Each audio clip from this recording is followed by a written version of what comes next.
How does Faraday's law generate induced electromotive force? Have you ever wondered how electricity can be generated just by moving a magnet?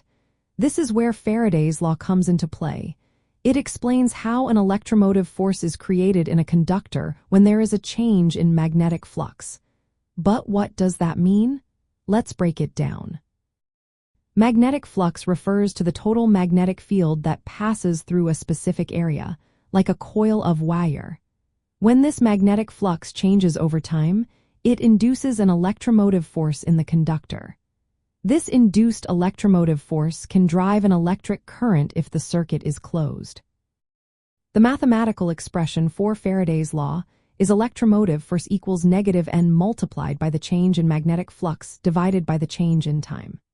Here, electromotive force is the voltage produced, N is the number of turns in the coil, the change in magnetic flux is represented by the Greek letter delta phi, and the change in time is represented by delta t.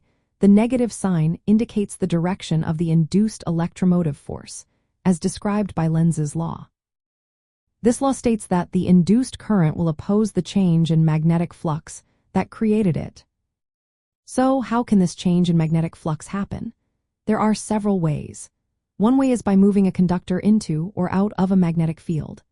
Another way is by changing the strength of the magnetic field around a stationary conductor. You can also rotate the conductor relative to the magnetic field or alter the area of the conductor that is exposed to the magnetic field. Each of these actions causes the magnetic flux through the conductor to vary, which in turn induces an electromotive force.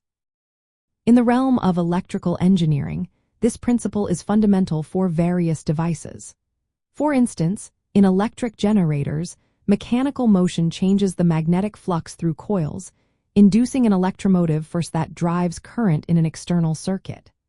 Similarly, in transformers, a varying current in the primary coil changes the magnetic flux, which induces a voltage in the secondary coil.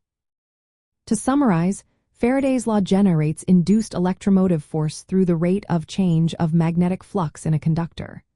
The amount of induced electromotive force is proportional to the number of turns in the coil and the rate of flux change. The direction of this force opposes the change in flux. This principle is at the heart of many practical applications in electrical engineering, making it essential to understand.